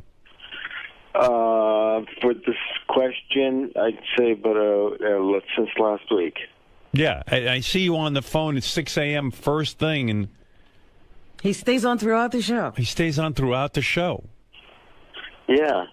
So this must be a very important question, whatever it is. Because I happen to love listening to the show. That's why. I do want to ask a question, and I was just wondering if you can keep me on hold so I can listen to... Vince, do you have a job? I'm curious. I'm looking for one right now. Right, okay. How long you been out of work? On and off the last 5 years. All right. Go ahead, Vince. What do you do? What do you do? Maybe we can help. Well, I've always been in production and manufacturing, so I'm looking for work in that area right now, but there's just nothing out there right now. Yeah. All right. You picked the wrong country to be in manufacturing. Yeah, I know. But would you suggest moving to China? Yeah. Hey, by the way, Vince's parents are always like, we have the brightest, most talented kid. He's at the 10th percentile. Vince, go ahead with your question. Well, my question is actually for your dad. I just wanted to find out if you know that your dad's ever been propositioned by another woman throughout the time he's been married. That's the question you've been on hold for a week? Yeah, but see, no one's ever asked that. And But Vince, how would I know that? Would you think my father would sit me down and go, "Listen, son, what do you see that woman over there?" Yeah. Sometimes, sons and fathers sit down like after when the sons are older. And my father has never sat down with me on any occasion to tell me anything, to ask me anything. I don't think my father's ever even asked me how I feel or how you I haven't am. reached an age yet where your father wants to talk. I'm still waiting for that discussion. Like I saw my father yesterday briefly, and he just walked up and he goes, "Did you see Letterman was given that award?" And he looks at my mother. She doesn't know. What are you talking about? Yeah, it was given. He's talking about the Kennedy Center honors. Yes, and I just sit there and let him work it out. I don't even interrupt because he doesn't hear me anyway. He goes, "Did you see that?" He walks right up to me. "Do you see?" Not hello. Nothing. How's nothing. my son? Did you Hug see? me? Do you see that Letterman was? He was given the what? The award. The award, and he gets more and more angry, and then finally, I just can't take it anymore. I go, "You mean the Kennedy Center honor? Kennedy Center honors?" and like he doesn't even acknowledge that I've told him the answer. It's just angry and bitter, and this has been going on. This has been the entire. My dad reads the newspaper and loves to quote what he read. But we've never actually sat. My father never sat me down. Like even when I was going through my divorce, which was one of the lowest points in my life, I went over to talk to my parents. And maybe this is some insight, because my dad said not to get divorced, that to just basically maybe go out and his advice was, why don't you just go to have an affair. Not an affair, but he didn't even say an affair, like maybe fuck a hooker or something. A hooker? Something like that. A hooker? No, not a Is hooker, that what he but said? He says, why don't you just have a... He assumed that I was wanting to leave because I wanted to go fuck. So my mother goes, "Ben, what are you talking about?" She called him on it. Yeah, like she was like, she finally listened to him and woke up. That was his big advice to me. Like, maybe you should you go to have a... And I was like, no, I'm not looking to do that. I'm not looking to cheat on my wife. Who told you? But my dad, but that was the only insight I had to my dad maybe having some sort of sexual desire outside of my mother. Although my dad has a wandering eye. He definitely checks out chicks when they walk in a room. I always get uncomfortable with that. He definitely is a flirt. Yeah, he definitely he looks. Flirting would be less pervy. But, well, Howard, your father used to drop a $1 bill on the floor in front of me. He did? And say, Robin, I dropped $1. Really? That's a man, baby. My dad did that? Yes, he did. Hold it a second. I'm gonna go puke. But my dad definitely is a man. He definitely likes looking at women, and hey, I respect that. But my dad is never my dad's never sat me down and had any kind of any real conversation with me. I can only recall, when I was young, I'd walk in the room and TV would be on, and the most sort of heartwarming discussion we'd have, he'd go, "Sit down and watch Tarzan." And I'd go, "Okay." He goes, "Tarzan is a wonderful movie." He loves Tarzan. He does. I didn't know that. Oh, anything Tarzan. And then afterwards, my dad would run through the house yelling "Ungawa," because that's what Tarzan. Oh my God! He would just be like, "Ungawa," and then I'd be happy because my dad wasn't yelling at me. At least he was happy from Ungawa. And by the way, it's Ungawa, because he'd go, "It's amazing that Tarzan, no matter what's going on, if he says Ungawa, the animals will do whatever he says." Umgawa means 50 different things. And then sometimes we'd watch the Three Stooges together because he liked that too. Right. And anything Frankenstein and Dracula too. So it made me happy because my dad was in a good mood when he watched these things. But we didn't really talk during it. If you talked during it, you were an asshole. And but as far as any sort of real conversation, No life lessons. Like my dad, like all the years I was on the road and radio, I'd come home from time to time to see my parents, and my dad would never sit me down and go, "Is it a tough life, son? Is it hard? How's it going out there on the road?" Yeah, nothing. He never ever once was interested in me. Well, who told you about the birds and the bees? No one. My mother at one point, and I had already gotten laid. I was like 17, a little late for the fucking party. But I'd already fucked women and stuff. And one day my mother goes, your father wants to talk to you. My father doesn't want... When does my father want to talk to me? Unless I fuck up, you know? This was not his idea. The only time my father would talk to me, too, and then I'd have a shitty report card. I remember once I got a D in penmanship. Uh-huh. In penmanship, when you're in grammar school. And my mother goes, your father wants to talk to you. I'm like, well, that's weird. So I go in and he goes, what is this? Your mother showed me your report card. I said, yeah. He goes, even a moron can get a D. I mean, an A in penmanship. All you got to do is write neatly. And he didn't even say to me, maybe there's a problem or... Well, how did this happen? No, he just fucking yelled at me and said, and you're an idiot. How do you get a D in penmanship? He goes, that's like getting a D in lunch. All you got to do is sit there and eat. It was so unpleasant in my house, very unpleasant. And so if my father wanted to speak to me, it meant my mother put him up to it. And clearly this is what happened. I guess someone got a hold of my mother and said, Ben should give his son a lecture. You don't even think it was your mother's thought. You think somebody gave it to her. Oh, yeah, my mother didn't have those thoughts.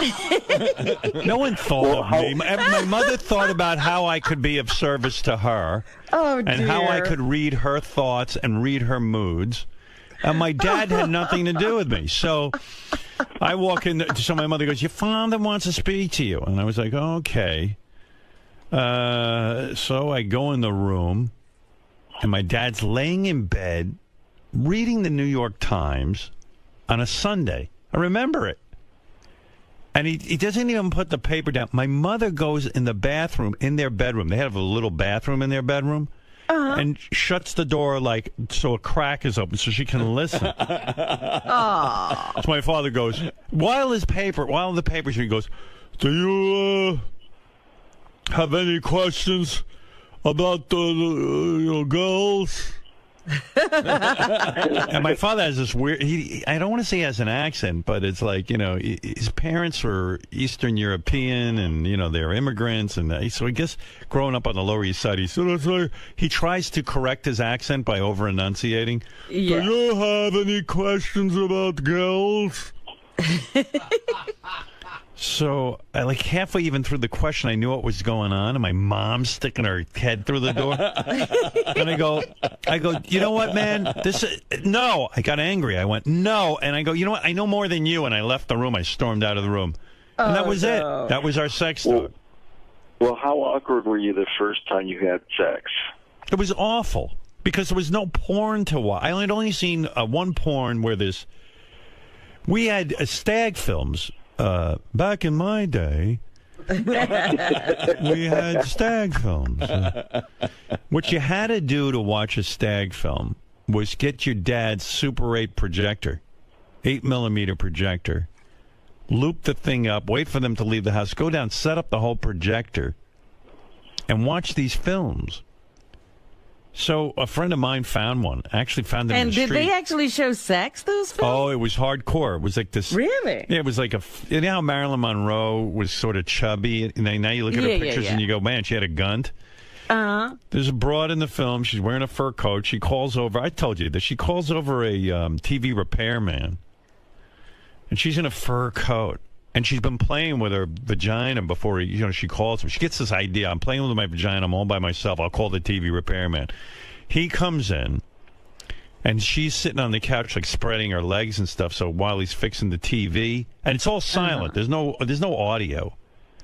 Right. That's what I thought. These are silent films. It's like that film where they shoot the moon with a rocket in his eye. It's like one of those fucking things. That shitty movie that everyone carries on about if you're a film major. Andalusian Dog. Whatever that is. What is that film? I forget. Yeah, they shoot a rocket into the moon. And his eyes all fucked up. And everyone's carrying on like that's some good cinema. So, or that train, the great train robbery.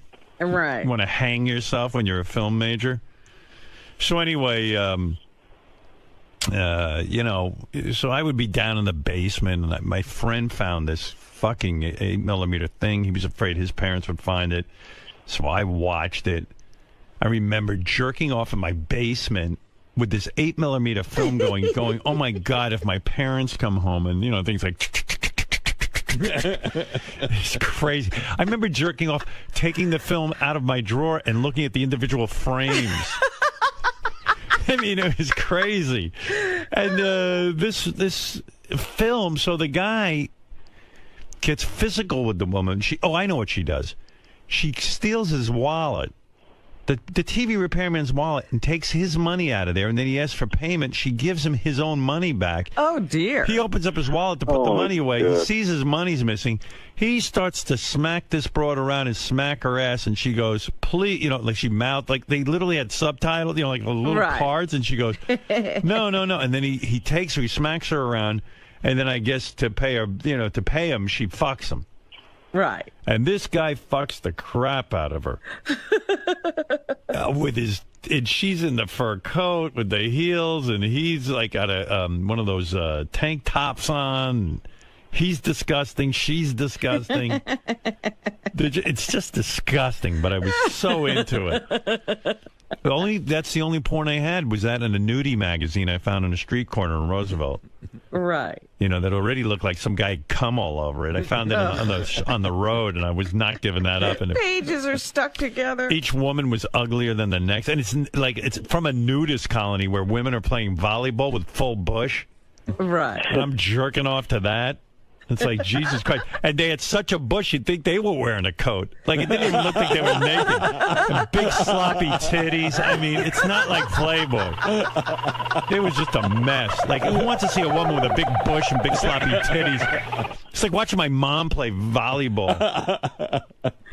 But, you know, big saggy ass. And it was like, oh, my God. But anyway, that was my jerk-off material.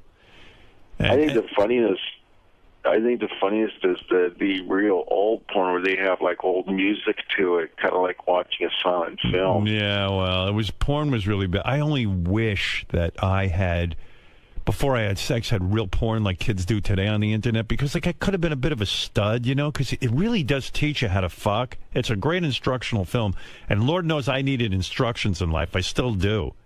Well, I was going to say, and also an iPad, if the technology was a little more convenient, if I grew up you didn't now, have to set up a projector to see it. Because the first girl I banged, who, by the way, we had here on the show, I mean, I was so, couldn't figure it out. The first time I was actually going to get laid, I was at a lake, we were outdoors, it was nighttime, and we went down to the water, and she's nude and I'm nude. Can you imagine me naked? My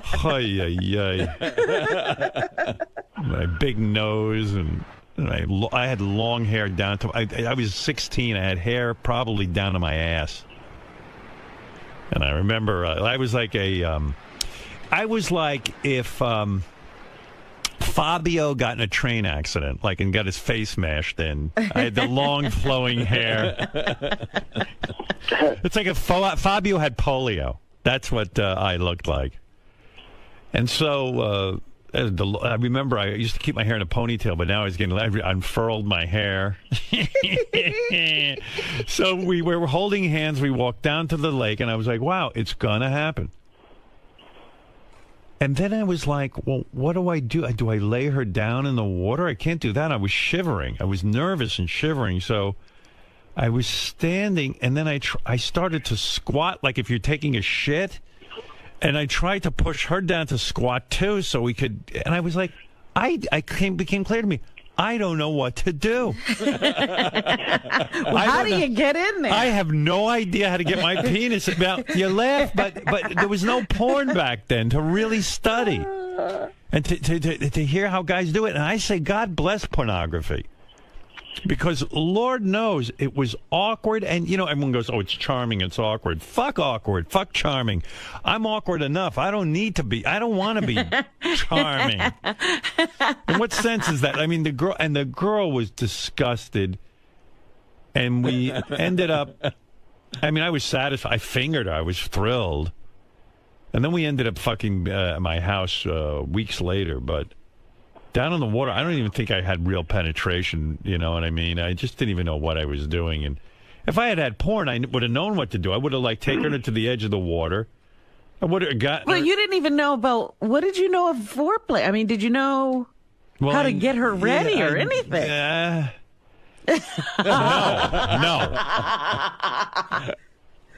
No, I remember the first time I went down on a woman. It was the second girl I was with. Beautiful, blonde-haired girl. Fantastic. She went to another high school from me. She didn't know what a loser I was back at my high school. She thought I was a drug dealer and I was cool. So don't ask, because I had pot. I had $5 worth of pot. She thought I had pounds. I made it seem like I was like this hardcore guy. And I remember I took her pants off, and I was amazed that her bush was blonde. It was almost like she was shaved because she was so light-haired. And this girl was gorgeous. I mean, big tits, the whole fucking deal. Back in the days before there were implants. And so I said, gee, I think I'm supposed to kiss her vagina. So I started to go down there, and I was, like, looking at it, and I was, like, parting the hairs. Back then, you had to part the hairs, and I started to awkwardly kiss it, I guess, and then I'm halfway through, I went, this is really demeaning. Like, I'm on my knees kissing her vagina, and I'm not enjoying myself, and it's just horrible, but it looked pretty cool and everything, and then I mounted her, and I don't know, somehow I got in there for a second, and then just came and got out. It was ridiculous sex. Well, Robin, knowing that you learned how to give head watching porn, how good do you think you're at it? She can't be very good at it if she, you know. Excuse me, I think I'm good at it. No, every girl thinks they're good at it. Most girls are horrible at it. I guarantee you George gives better head than you do. Well, that's always been said. A guy would know what a guy would want better than I do. Poor Robin, I hate to, if you have to watch a film to learn how to give head. No, you know, that was not my situation. That was somebody making me insecure. Oh, someone said you were bad at it? They just, whatever they said, it was like, maybe I should go take a look. Yeah, women don't, for the most part, know how to do it. I don't care. I don't care about blowjob. Although there were two women in my life who knew how to blow a guy. I never experienced anything like it in my life. These two little whores were amazing. I mean, and these are women that you actually knew, Robin. Oh, my goodness. No, you don't know one of them. One of them you don't know. One of them's an actress. You would know her if she's famous. I know of her. Yes. She blew me. My head almost exploded. And then there was another It one. almost caved in. No, there were three, actually. One was sort of a loose gal, you know. One was an actress, and one was a TV star. And this woman, I walked into her room. I met her in a hotel. I walk in, and she was dressed in the most sexy outfit I ever saw, like a woman's, you know, like a I don't want to say an evening gown because that would be gross. I'm talking about just like a hot, sexy, like what a woman would wear to work. You know what I mean? If she was really decked, like a cocktail dress. You don't wear cocktail dresses to work. Well, okay, I'm explaining it wrong, but she looks sexy as hell. All right. And I walk in the room, and she was very seductive. And one thing leads to another, and she begins this blow job while she's squeezing her own nipples, which I'd never, like, she was turning herself on, getting more and more into a frenzy. Well, you can imagine my delight. And I'm like, wow, really? And you know, and then all of a sudden she does a technique. I mean, what do I know? I hate these blowjobs. I could care less about them. Well, this technique, Maron, boom, explode like a maniac. No teeth involved. You could tell she's so into it because you could tell the mouth was wet. You know what I'm saying, Robin? Is the mouth not wet? Well, sometimes I don't know. You could just tell when a woman really enjoys doing it. Like she ain't doing. You could tell she enjoyed it. Yeah, she's just doing you a favor. Yeah, she didn't vomit. There's an indication. And so it was amazing. And then I remember she even did something so. This would not be sexy in any way if any other woman did it, but. She left the bathroom door open. She sat down to pee, but she hiked up her dress in a way that was like fucking crazy. It was everything about her was erotic. Then she came back, yeah. And she came back in the room and then had sex, and it was like, wow. I mean, wow. And I don't know what happened, but we saw each other once or twice after that, and then we didn't get in touch anymore. I know it sounds crazy. You would think, well, Howard, why? Yeah, why wouldn't you go back there? Why wouldn't you keep her around? I think the chemistry was wrong, believe it or not. Now, I know that sounds weird. I mean, just as a human being, I think the chemistry was wrong. She actually probably scared the shit out of me. Out of bed, it was wrong. You know what? Anybody too good in bed scares me. Well, Robin, do you enjoy watching porn when you're kidding? By the way, Benji and Fred just came. Wow. Yeah, spontaneously. Just from you telling that story. Yeah, Benji was manipulating himself. George was like, I don't care about girls. I don't want to hear about it. I was thinking of you. You were thinking of me? Yeah, how excited you were getting. Oh, I'm so gross. I'm so grotesque. I mean, I'm hideous looking. I mean, you are not. You know, I saw a clip of me yesterday making my announcement about AGT. Uh-huh. You know, from Howard TV. I looked particularly bad yesterday. Oh, dear. And I went, who the hell? And then, you know, I even went home and Beth was dressed up. She went to a charity thing last night. She was all decked out. And I looked at myself in the mirror. And I actually thought I looked good yesterday. And then I took a good hard look and I went, you look awful. I mean, you're hideous. Will you stop that? I really am. I can't stand it that I don't look like Stamos or Rob Lowe or Johnny Depp or Brad Pitt. It's just not right. I deserve to look somewhat human. You really are so hard on yourself. Well, Isn't he? It's George, disgusting. why I mean, you be, can't be hard on yourself after George, listening to Howard. Be honest. It's you know what? No gay man's attracted to me. Well, tell the truth. Tell the truth. You know what? You would never. It's not just your looks. It's also who you are. But talk about my looks. And that's the. Forget about who I am. Well, you're certainly I'm not a vomit. Brad Pitt. You're not George Clooney. Go ahead. Who else am I not? Keep going, George. I feel great. You are you. Yeah.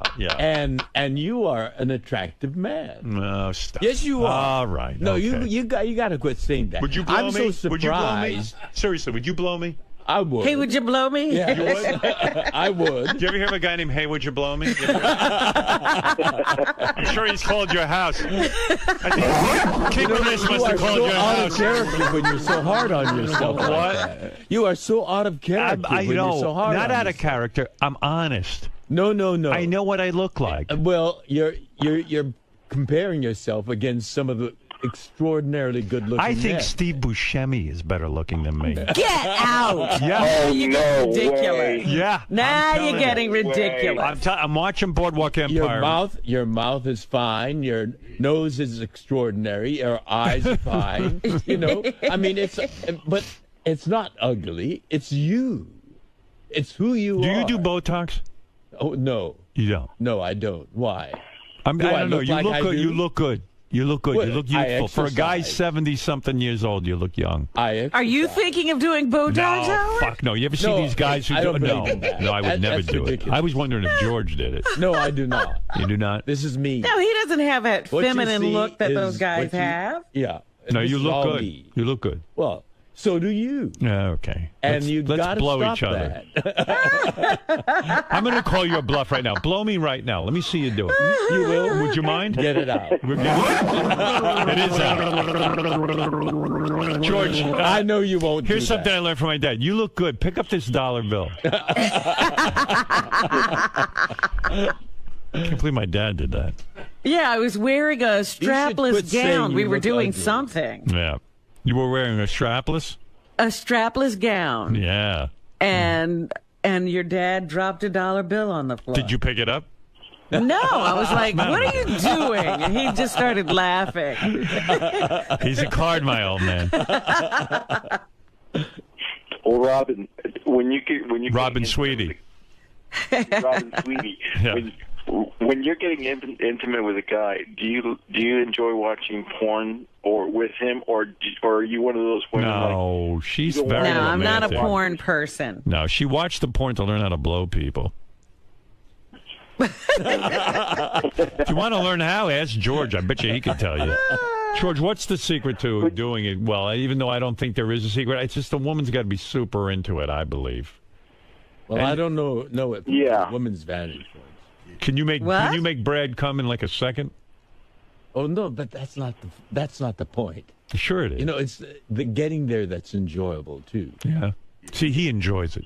See, gay sex is a whole different thing, Howard. He enjoys sucking cock. You enjoy it, He doesn't want right? it to be over fast. What? You savor it. You savor it. It's pleasurable. It is. Yes. The sucking. Yes. Why is that Wonderful. pleasurable? It's a guy's dirty penis. No, it's clean. I make sure it's clean. Yeah. Well, why would you want to do a dirty one? No. You've never been to a club where you back in the day? Back in the day, where yes. some guy's smelly balls and you just blow them anyway? I love the smell of the crotch. You There's do? a wonderful scent there. Oh my! Could you say that into the microphone? I think people missed that. You love what? I couldn't hear you. I couldn't either. No, you say you love the scent of a crotch? So Yes. a dirty crotch is sexy. No, not dirty. What is the scent of a crotch? Like, you mean when it's a little... Particularly young ones. You know, there's... Hi-oh! Peachy. I get it. What do you mean, like a grimy smell? No, a peachy smell. A peachy smell. A wonderful scent. Like the balls? A fruity scent. Fruity scent, like the balls? What? The balls? Well, it's the whole scent of the crotch. Yeah. Do you sit there and smell it?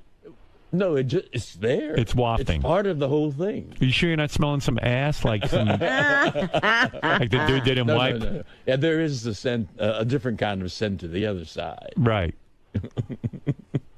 Hey, what's the best age for a great crotch smell? Like an 18-year-old boy?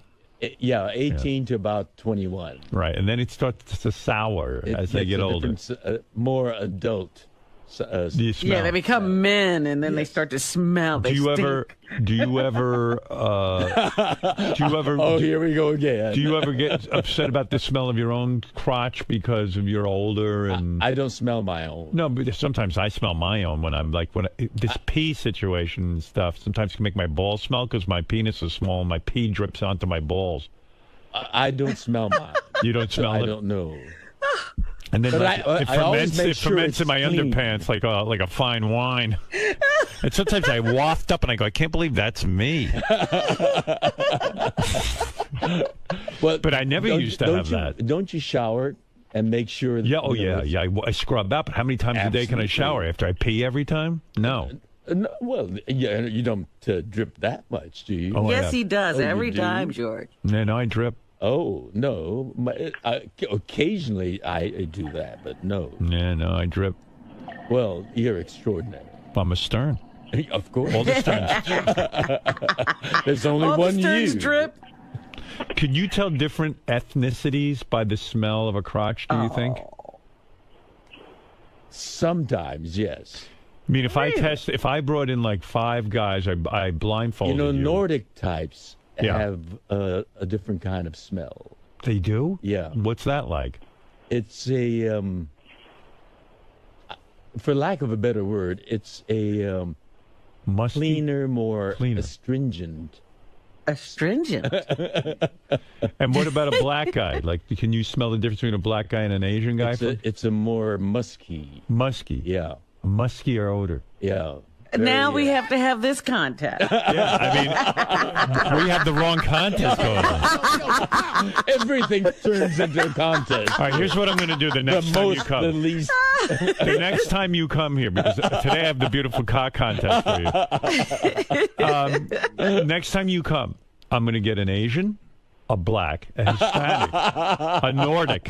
And I get to smell them. You'll smell them blindfolded. And you try to, And you'll try and tell me what race they are. All right. I would like to see that. And then you are so racist. That's not racist. Shocking. I want to see if you can tell the different races. You're the one who said you could. Well, how am I racist? I said there's a certain kind of scent that you can get from certain people. That's what I'm saying. Yes. And sometimes they turn out to be... You know what I'm going to do? In the contest, I'm going to mix in like a dog, too. That'll be a good visual. Anyway, so, all right, George, that'll be the next time. Next time. Right. What is it, Sal? Howard, we would like to know if we can blindfold George and he could smell both mine and Richard's crotch and decipher the difference between the two. But you're both white guys. Yeah, but I'm Italian and Richard's a redneck Kansan. No, he can't break it down that much. Okay. You're being silly. So you don't want to smell our crotches? You're brunette and he's blonde. All right. Enough with your cock. We've seen that thing. It's way too much. That's Sal They're both Gubernal. clean, though. Sal Gubernal. Governor. Right. One day I'll get it right. All right, listen, we have to take a... Howard? Yes, Vince. I got one more quick question, and I was just wondering if you could put me on hold so I can listen to the rest of the show. But my question is this. I was just wondering if you could do for me what you've done for Eric the Asshole, Ungrateful Midget. If you could help me get, like, some parts and some shows or something. You know, I got to tell you, Vince, I'm not a clearinghouse for getting small parts on television shows. You know, Eric the actor is a different sort of case. You know what I mean? It's and he's losing his jobs to Ronnie now. Right. So, you know, I always think it's funny to see Eric show up in these things because Eric thinks he can act. And, you know, Vince, I don't know if it would be as funny. It might just be sad with you. No, because I've done a lot of extra work, but I've never done anything. Oh, you have? I haven't gotten anything principal-wise, but... By the way, Vince is Brad Pitt's brother. I don't know if you know that, Ron. Vince Pitt. Yeah. Vince Pitt. No, Vince Pitt. All right, Vince, I don't have any work, but I'll let me jot down the name Vince, which will make a lot of sense when I have one of these Hollywood types on, and who knows, okay? All right. And keep me on hold? Yes. That's Vince, everybody, from... Are you Nordic by any chance? Well, actually, I'm originally from Toronto, and then I moved to L.A.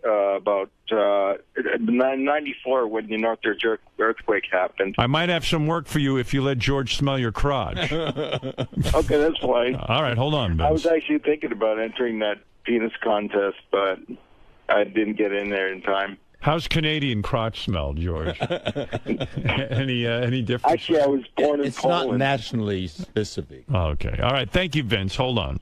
All right. Fascinating guy. Vince. George, may I have a moment briefly with you? Yes. Talk to me more about the importance of a smell of a penis. The way, how distinct it can be. Because a lot of people don't realize it's not just the penis. It's the whole crotch area, you know. There's a certain musk that men have that can be very erotic.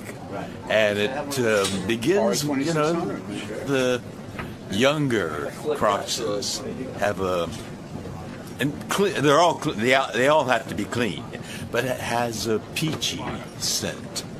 And then it takes on a more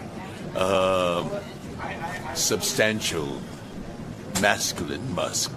And each stage of that development of the crotch has an interesting quality to it. And it gets rich. Oh, absolutely. But they all have to be clean. I don't like those dirty ones. You also notice that different races have different scents. Have you ever smelled a black man's crotch that smelled like a Nordic man's crotch?